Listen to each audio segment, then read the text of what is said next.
ఉత్తరాది రాష్ట్రాలు బీజేపీ అధికారంలో ఉన్న రాష్ట్రాల పరిస్థితి ఏంది అని అడిగినప్పుడు బీహార్ రాష్ట్రం ₹1 పన్ను చెల్లిస్తే బీహార్కు ₹6.06 కేంద్రం నిధులు విడుదల చేస్తుంది.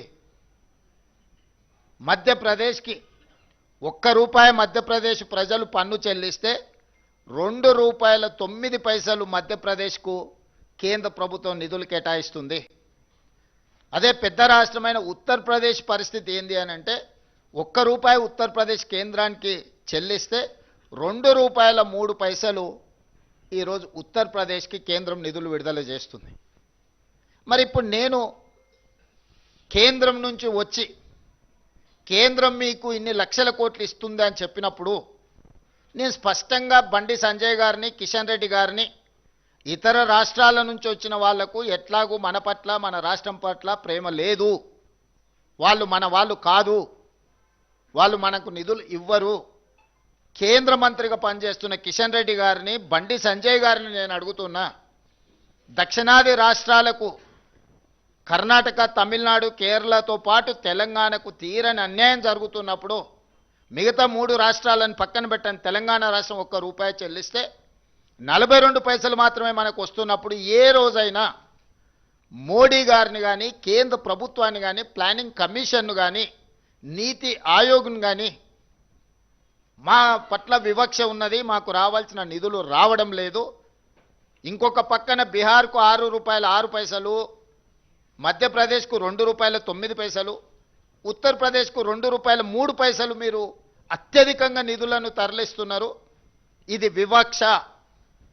ఈ వివక్షను సవరించండి, సరిదిద్దండి, తెలంగాణకు నిధులు ఇవ్వండి అని ఏ రోజైనా కిషన్ రెడ్డి గారు కానీ, బండి సంజయ్ గారు కానీ ఏమైనా మాట్లాడినరా? మన హక్కులు మనం చెల్లించిన దాంట్లో మనకు అదనంగా ఇవ్వకపోయినా మన రూపాయి మనకిచ్చిన మనకి ఎన్నో నిధులు రావాలి, వివక్షతోని మనకు అన్యాయం చేస్తుంటే అది దాచిపెట్టి, అది మూసిపెట్టి కేంద్రం నుంచి వస్తాదులను పిలిపించి తెలంగాణకేదో దయాదాక్షిణ్యము, దాన ధర్మాలు చేస్తున్నట్టుగా, తెలంగాణ ప్రజల ఆత్మ గౌరవాన్ని కించపరిచేటట్టుగా, తెలంగాణ ప్రజల యొక్క ఆత్మ గౌరవాన్ని ఢిల్లీలో మోడీ గారి దగ్గర తాకట్టు పెట్టినట్టుగా మీరు మాట్లాడడము మీ స్థాయికి, మీ హోదాకి, తెలంగాణ ప్రజలు మీకు ఇచ్చిన గౌరవానికి న్యాయమా? మీకు 8 పార్లమెంట్ సభ్యులు ఇస్తే మీరు తెలంగాణకు తీసుకొస్తున్నది ₹1 చెల్లిస్తే ఈరోజు 42 పైసలు. దీంట్లో ఇక్కడ కూడా నెల్లూరు పెద్దారెడ్డి రికమెండేషన్లు అవసరం లేదు. ప్లానింగ్ కమిషన్ క్యాలిక్యులేషన్స్ ప్రకారం, ఇతర రాజ్యాంగబద్ధంగా కల్పించిన హక్కు ప్రకారము ఒక ప్రాతిపదికన లెక్కలేసి డెవల్యూషన్ ఆటోమేటిక్గా రాష్ట్రాలకు పంపిస్తారు. దీంట్లో ఎవ్వరేం చేసేది లేదు. ఆటో మోడ్ ఆటోమేటిక్గా నీకు రావాల్సింది వస్తుంది. దీంట్లో ఎవరి ప్రయత్నం కానీ, ఎవరి ఆలోచన కానీ, దాన్ని ఏదైనా పెంచాలంటే ప్రయత్నం చేయాలి కానీ ఈ ఆటో మోడ్లో డెవల్యూషన్ ప్రకారం మనకు రావాల్సింది మనకు వస్తుంది. ఇందులో ఎవరు చేసింది లేదు, ఎవరు తెచ్చింది లేదు. మరి కేంద్ర ప్రభుత్వం నుంచి ఎట్లా తెచ్చుకోవాలని మీరు అడగవచ్చు. ఎస్, ఇన్కమ్ ట్యాక్స్ కానీ, క్యాపిటల్ గెయిన్స్ కానీ, ఇతర రూపాలలో కేంద్ర ప్రభుత్వమే డైరెక్ట్గా పన్నులు వసూలు చేస్తుంది దేశం మొత్తం. అందులో హైయెస్ట్ క్యాపిటల్ గెయిన్స్లో కానీ, ఇన్కమ్ ట్యాక్స్లో కానీ, ఇతర రకరకాల పన్నుల రూపంలో తెలంగాణ రాష్ట్రం కూడా అత్యధికంగా, డెవలప్డ్ స్టేట్స్ అయినా దక్షిణాది రాష్ట్రాలే ఈ దేశంలో అత్యధికంగా పన్నులు చెల్లిస్తున్నారు. అది కేరళ, తమిళనాడు, తెలంగాణ, ఆంధ్రప్రదేశ్, కర్ణాటకనే.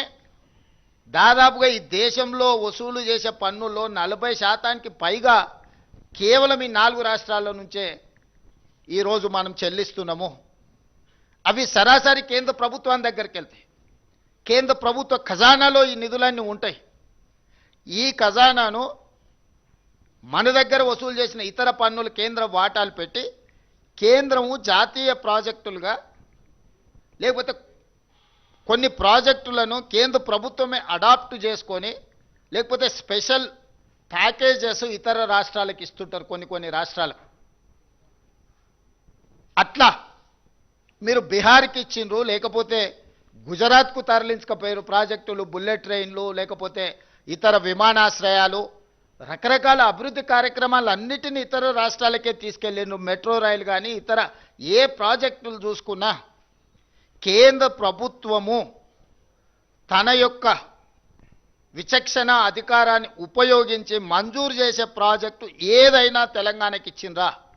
ఆ విధంగా కేంద్ర ప్రభుత్వం యొక్క విజ్డమ్, కేంద్ర ప్రభుత్వం యొక్క విచక్షణ అధికారంతో తెలంగాణకి ఏదైనా జాతీయ ప్రాజెక్టుగా తీసుకొచ్చి ఉంటే అది వీళ్ళు తెచ్చినట్టు. పాలమూరు రంగారెడ్డి ఎత్తిపోతల జాతీయ ప్రాజెక్టు చేసిన ఉంటే వీళ్ళు తెచ్చినట్టు. మూసీ నదికి 10,000 20,000 కోట్ల రూపాయలు అదనంగా కేంద్ర ప్రభుత్వం నుంచి గ్రాంట్ తీసుకొస్తే తెచ్చినట్టు. హైదరాబాద్ మెట్రో విస్తరణకు కేంద్ర ప్రభుత్వమే ప్రాయోజిత కార్యక్రమంగా నిధులు ఇస్తే వచ్చినట్టు. ఈ విధంగా కేంద్ర ప్రభుత్వము చాలా ప్రాజెక్టులు ఇతర రాష్ట్రాలకు ఇచ్చింది, కానీ తెలంగాణకు ఏ ఒక్క ప్రాజెక్ట్ ఇవ్వకపోను. గత ప్రభుత్వం యూపీఏ ప్రభుత్వం ఇచ్చిన ఐటీఐఆర్ కారిడార్ను కూడా రద్దు చేసిండ్రు. సెమీ కండక్టర్ మనకు వచ్చింది, ఆఖరి నిమిషంలో సంతకం పెట్టే సెమీ కండక్టర్ ప్రాజెక్టును కూడా హైదరాబాద్ నగరానికి మంజూరు అయిపోయి భూ కేటాయింపులు అన్నీ ఇచ్చిన తర్వాత ఆ ప్రాజెక్టును నరేంద్ర మోడీ గారు ఒత్తిడి చేసి ఆంధ్రప్రదేశ్కు పంపించిండు. కొన్ని పెట్టుబడులు తెలంగాణకు వస్తే తెలంగాణలో పెట్టుబడులు పెడతామని పూర్తిగా ఒప్పుకున్న తర్వాత ఆ ప్రాజెక్టులను గుజరాత్కు తరలించకపోయినారు. ఎక్కడైతే కేంద్ర ప్రభుత్వం తన విచక్షణ అధికారాన్ని ఉపయోగించి రాష్ట్రాలకు చేయాల్సిన పనులు